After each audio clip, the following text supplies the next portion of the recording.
And welcome back to more The Legend of Zelda Link's Awakening. So last time we helped out Richard by finding the 5 golden leaves, and we also started looking for Secret Seashells. And we're almost done with this round of seashells, so hopefully we can finish up within this part and actually get to the dungeon.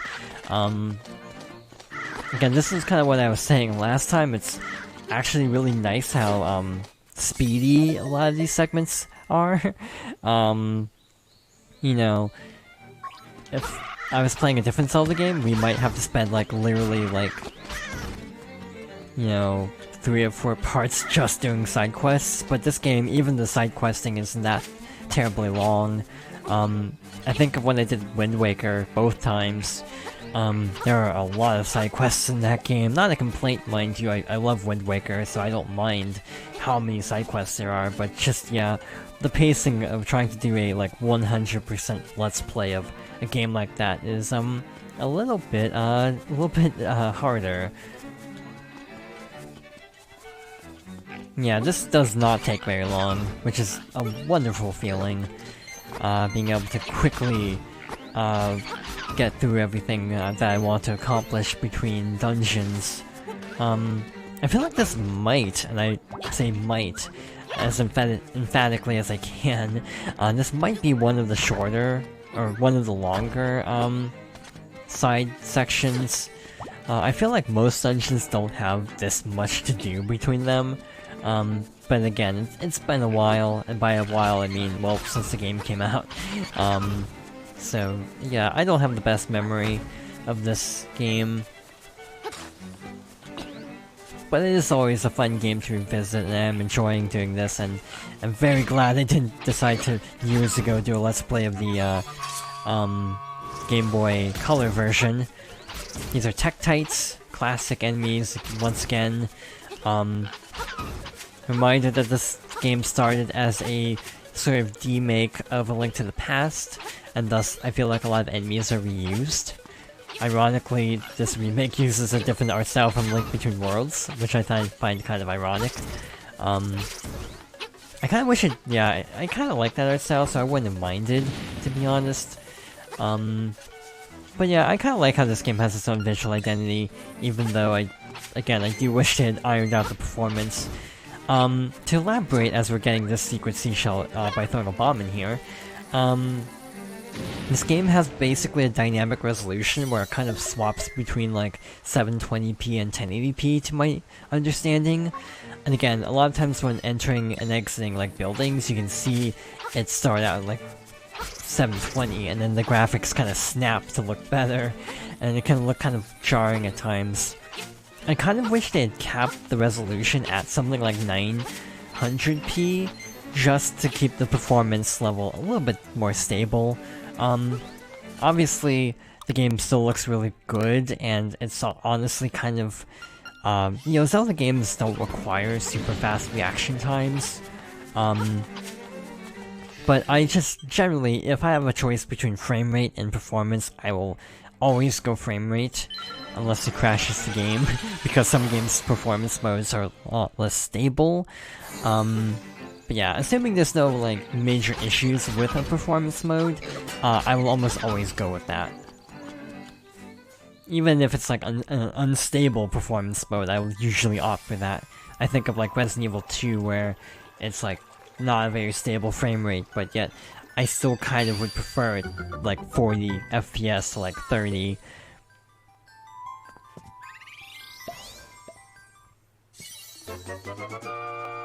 You got the seashell sensor. This will let you know when there's a seashell close by.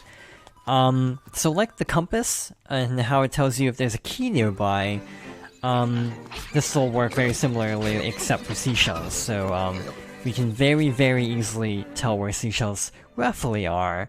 And I say roughly because, we obviously still need to do some legwork to figure out where each one is. Because, some of these screens are pretty big. Also, that's another thing about this that I feel does tax the performance a little bit. The lack of screen transitions it's a seamless overworld, and I think that is part of the reason it kind of feels a little choppy at times.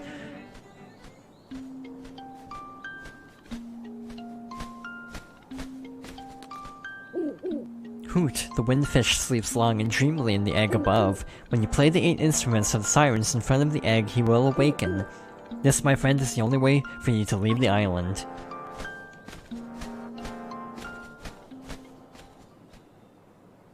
I was supposed to go up the ladder to the right, but while we're here, this is the windfish egg. So this is our ultimate goal of this game, of this adventure.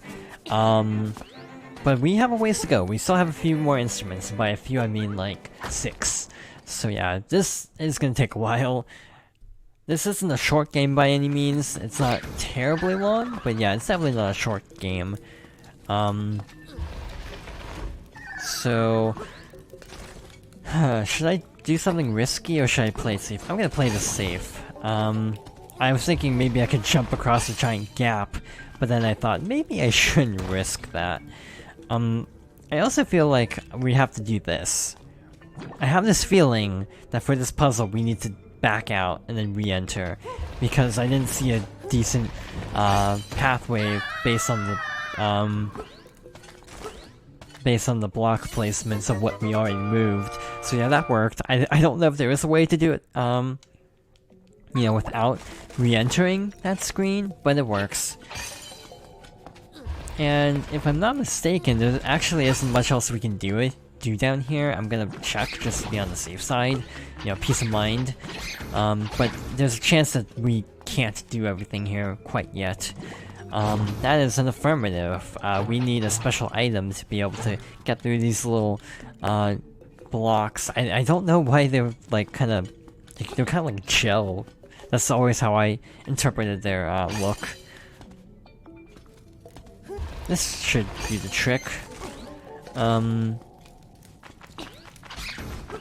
yeah, I do wish the performance was a little bit more stable. Again, it could be a lot worse. Again, at launch, or pre-launch, like E3, it was pretty rocky at times, so yeah, I can live with this level of performance at least. But again, it's just a shame they didn't smooth that a little bit farther and, you know, maybe compromise some of the visuals. Again, at most, like, I want to say like 80% to 90% of the time it runs really smoothly. It's just you have a few little dips here and there, and I feel like aiming for 60 was generally worth it. But again, I wish it could hold it a little bit better. Alright, we need to go back down to Mabe Village now, because we have everything. So we might as well make a stop at the beach. Because why not? We're already in side quest mode, right? So yeah, we have that many. I feel like we have more than this guide says. This guide says we should have like 11 by this point. But could have sworn we. Actually, no, we're on track. I thought we were getting a seashell in this next segment, or not a seashell, a piece of heart. But yeah, next up is a real quick trek to get a seashell. Also, these signs are just telling you where Dompe's shack is. Obviously those signs are new because that was a new feature. But also, this is a good opportunity to show off the new seashell sensor. So going down to the beach, the Toronbo Shores. As we enter this screen, the controller rumbles, like so, telling us there's something nearby. But apparently we can't get this one yet, because the guide I'm following doesn't mention anything about it. This bomb cave I'm pretty sure is significant, but I don't want to do anything with it yet, because I think it's something that's kind of important for later. And here we have a purple rupee, always will come in handy. Yeah, I'm gonna have to do some rupee farming at this rate. So over here, got a seashell. Again, that radar really comes in handy.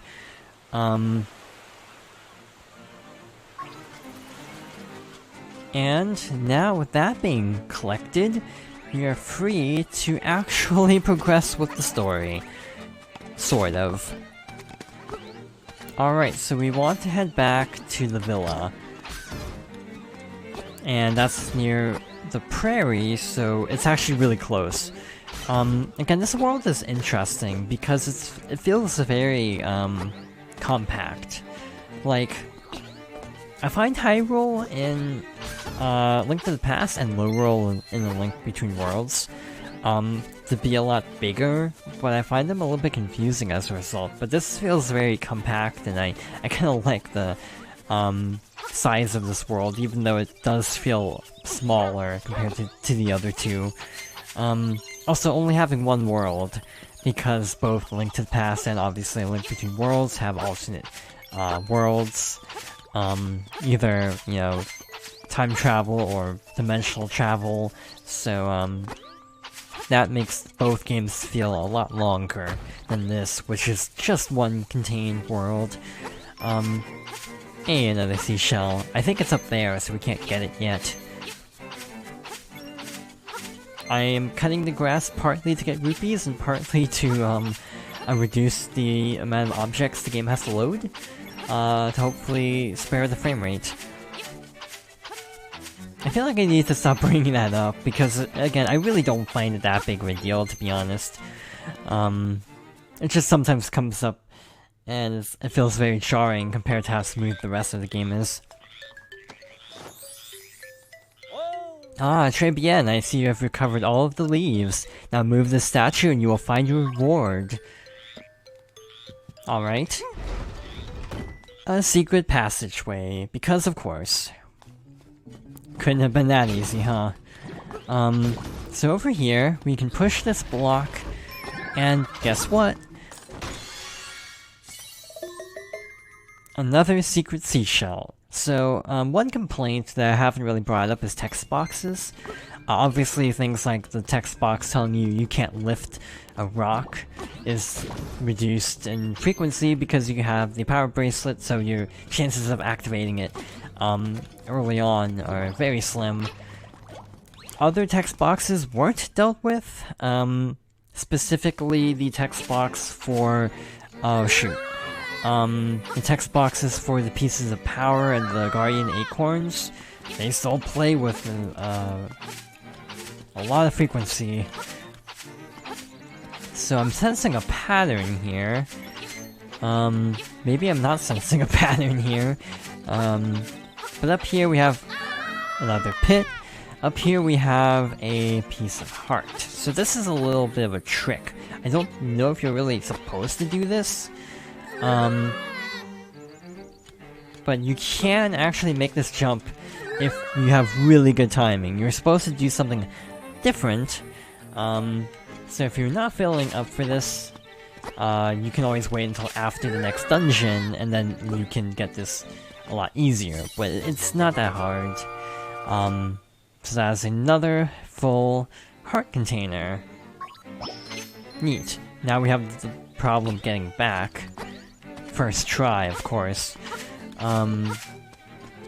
Over here we have a suspiciously different type of grass in front of this owl statue, and of course, you got the slime key. Now you can open the gate in Ukuku Prairie. Neat. So, with that being collected, we have a little shortcut. Sadly, it's not a permanent shortcut. That rock does come back. So if you missed a piece of heart, you have to go all the way back to Richard's house.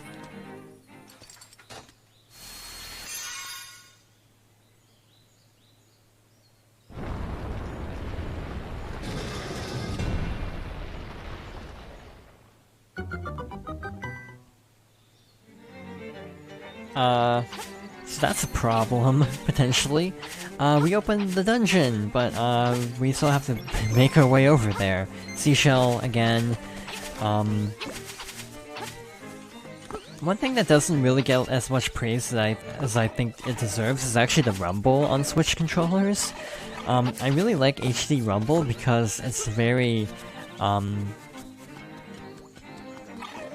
it's very distinct, I guess. For example, different types of, you know, situations cause different rumble severities or intensities, and it's actually pretty cool. Like when the sensor goes off, you just get a really quick burst of rumble, which is actually nice. There's obviously a secret over there. Apparently at launch you could get soft locked by going for that too early. I'm not sure if that's still a problem. So we got another Secret Seashell, so this should put us at 20. If my calculations are correct. 20! Yes, so we have 12 pieces of heart, 20 Secret Seashells, so we are totally on track. And that didn't take long, we are at the dungeon.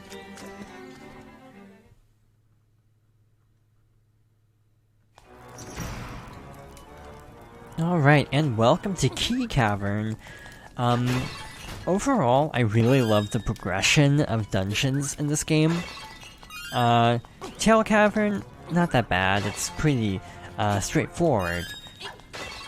Bottle Grotto, a little bit more complicated, but nothing too fancy. Key Cavern is when things start getting really interesting. And by that I mean, I don't know how to do this dungeon. This is like really confusing. I'm pretty sure I seem to recall hearing something about this dungeon having like extra keys compared to what you actually need to prevent soft locks. That's how complicated this can be, is they have to like soft lock proof it, which I find really cool. But again, this is when things really start heating up, I think. This is kind of my dilemma with choosing a favorite 2D Zelda. I think, personally, Link Between Worlds is a better overall experience. But I think I like Link's Awakening partly because I love the progression of dungeon difficulty, because you don't get that with a Link Between Worlds. Because the way that game is designed, it's like all the dungeons, because they can be done in any order, they're kind of all designed to be handled like in any order. So there isn't like a ton of you know, there isn't like a ton of what's the word I'm looking for? There isn't like a progression in difficulty is what I'm trying to say. It's kind of a little bit flatter by comparison in the dungeon aspect. The dungeons are great, mind you, but they're a little bit more, you know, there isn't as much of a difficulty curve. It's just kind of a straight line, almost. And again, I don't mean that particularly like in a terrible way, because again, reiterating, that is my favorite 2D Zelda. This room sucks. I regret opening this door, but we're gonna worry about that in the next part. So, thank you for watching, and I hope you'll join me next time for more The Legend of Zelda: Link's Awakening.